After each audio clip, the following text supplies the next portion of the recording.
جب اس دوشیزہ کو لے کے میرے امام کے پاس لوگ حاضر ہوئے اور کہنے لگے کہ یہ آپ کی خدمت کے لیے خلیفہ نے اس کو بھیجا ہے، تو میرے امام نے سر جھکایا ہوا تھا۔ میرے امام نے فرمایا کہ اس کو اسی کے پاس لے جائیں، مجھے تو اس کی ضرورت نہیں ہے۔ وہ جب واپس خلیفہ کے پاس لے کے جاتے ہیں اور خلیفہ سے کہتے ہیں کہ امام نے اس کو قبول کرنے سے انکار کر دیا ہے،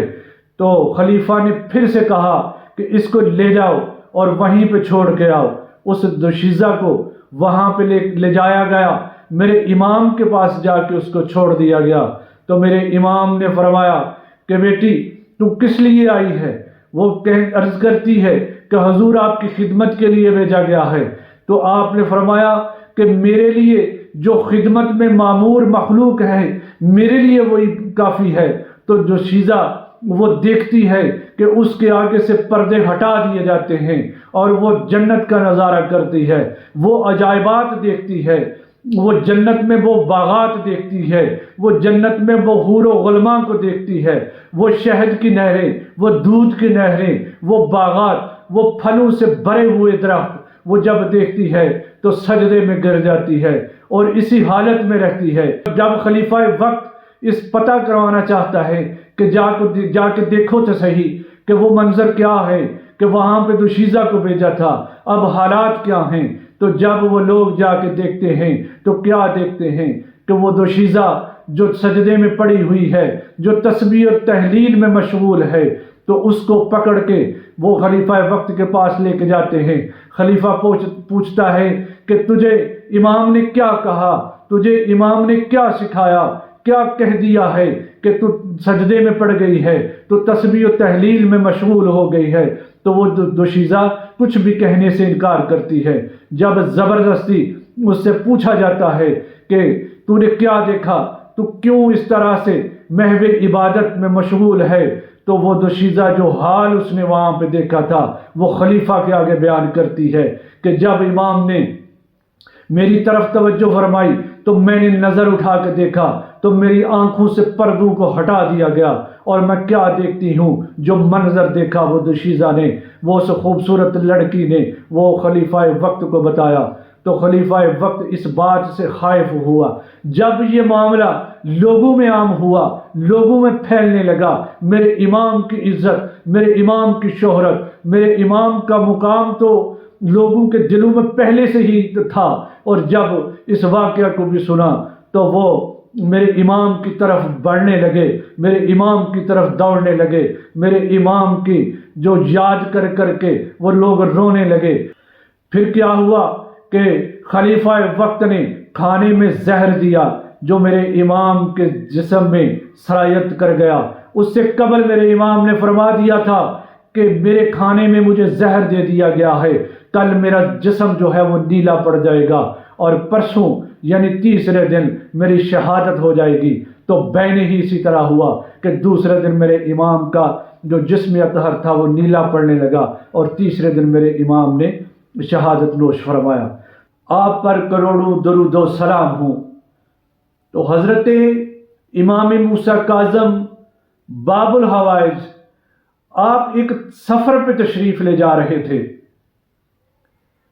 راستہ طویل تھا، تو آپ سفر کے دوران دیکھتے ہیں کہ راستے میں ایک بندہ ایسا مفلوق الحال، بدحال، جو انتہائی مغموم ہے، جو غربت کی زندگی بسر کر رہا ہے اور تنہائی کی زندگی بسر کر رہا ہے۔ تو امام وہاں ٹھہر گئے۔ حضرت امام موسیٰ علیہ السلام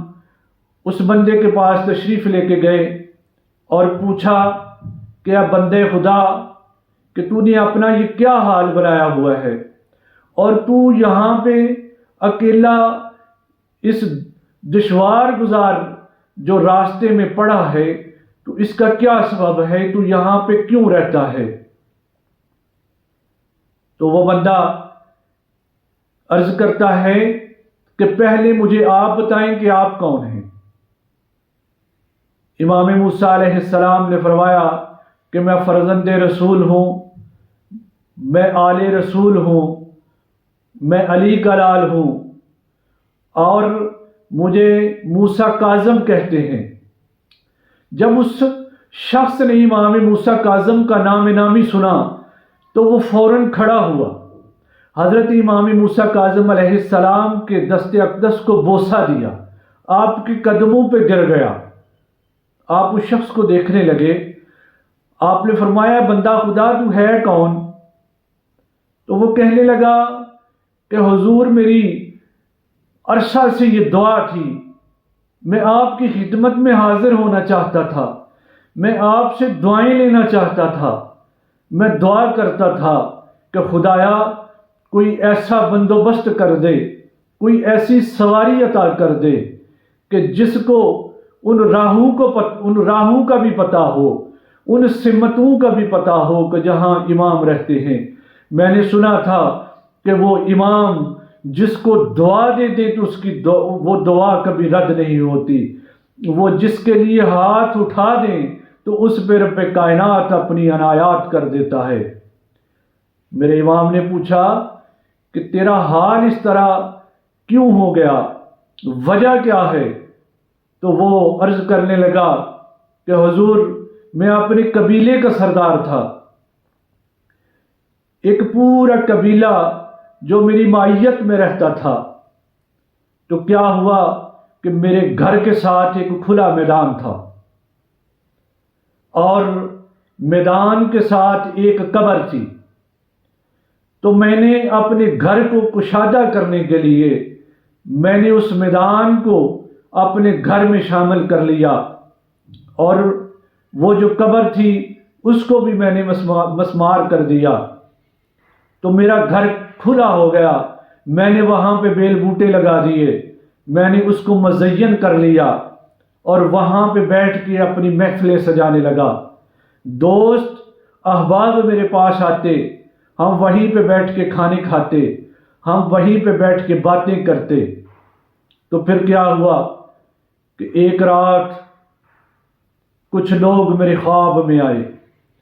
کچھ بزرگ ہستیاں میرے خواب میں آئیں، تو وہ کہنے لگے کہ اے بندہ خدا تو ہمیں پریشان کرتا ہے، تو ہم پہ چلتا ہے، تو ہم پہ محفلیں سجاتا ہے، نیچے ہمارے گھر ہیں، یہ ایک قبرستان ہے جہاں پہ لوگ آباد ہیں، تو جب تو یہاں پہ اپنی محفلیں سجاتا ہے تو ہماری عبادت میں خلل پڑتا ہے، ہمارے ذکر میں خلل پڑتا ہے، ہماری تسبیح میں خلل پڑتا ہے، تو اس جگہ کو چھوڑ دے۔ تو میں نے یہ ایک وہم سمجھا، اس کو ایک خواب سمجھا، اس کو ایک خیال سمجھا، اور میں نے اس خواب پہ کوئی خاص دھیان نہ دیا۔ تو پھر کیا ہوا، نہ وہ مال و دولت رہا، نہ وہ جاہ و جلال رہا، نہ وہ عیش و عشرت رہی، نہ وہ قبیلہ رہا، اور آج میں یہاں پہ تنہائی کی زندگی گزار رہا ہوں، غربت کی زندگی گزار رہا ہوں، اور مجھے اس کی معافی نہیں مل رہی۔ تو امام موسیٰ کاظم علیہ السلام نے فرمایا کہ تو اس طرح کر کہ تجھے میں ایک وظیفہ دیتا ہوں، تجھے پڑھنے کے لیے میں کچھ عمل دیتا ہوں، تو اس کو شروع کر دے،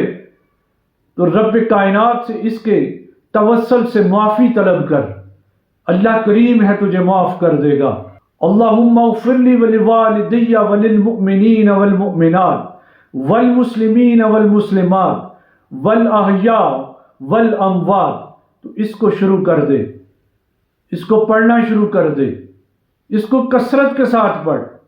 دن رات مناجات کر، تو رب کائنات تیری دعا کو قبول کر لیں گے۔ میرے امام نے یہ دعا دی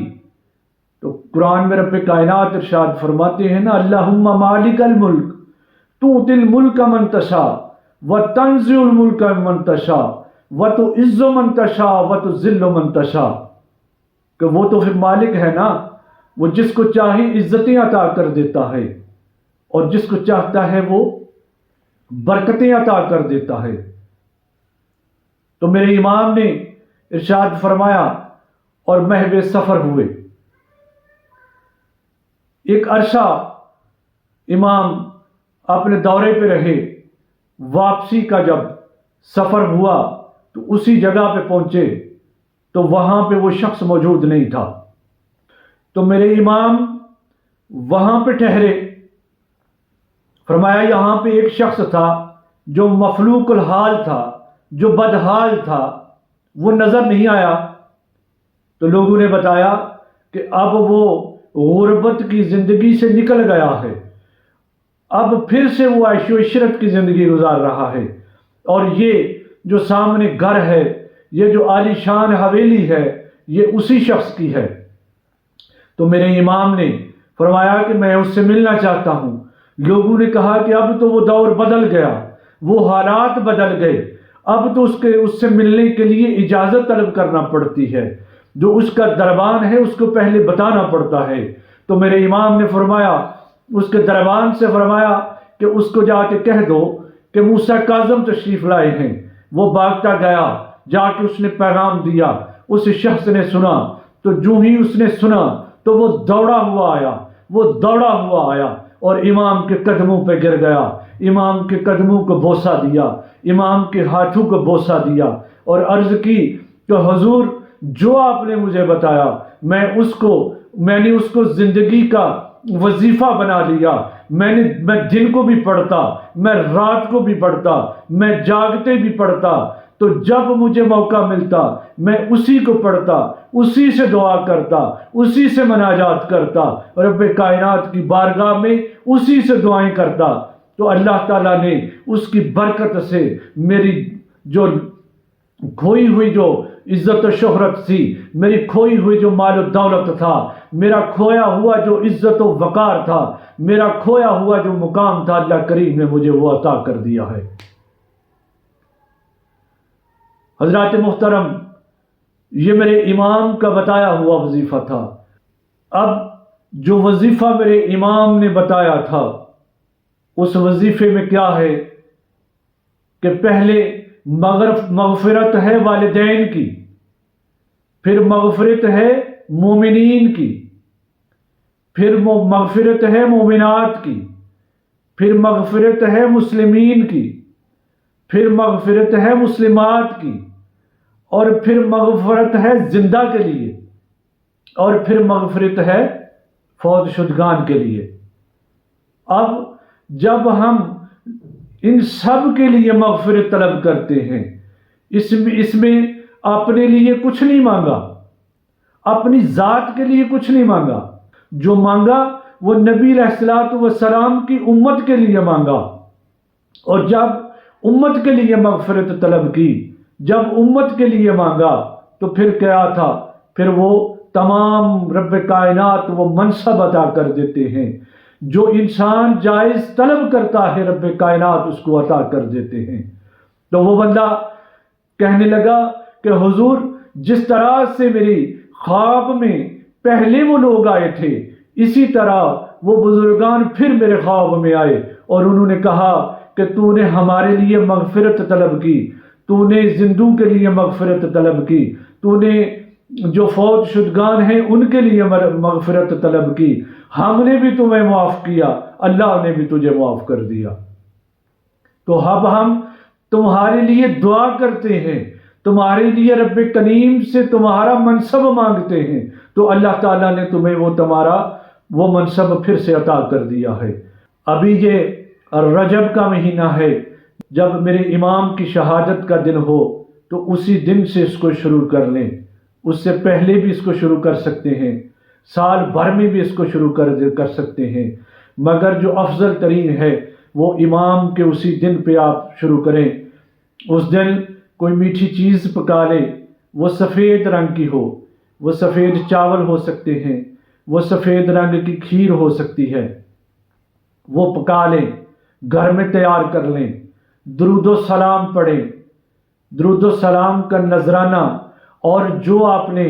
وہ لنگر تیار کیا ہے وہ سب کو آپ سامنے رکھیں اور دعا کریں، اور درود و سلام کا تحفہ اور اس طعام کا تحفہ امام موسیٰ کاظم علیہ السلام کی بارگاہ میں پیش کریں، اور آپ کی بارگاہ میں یہ تحفہ پیش کرنے کے بعد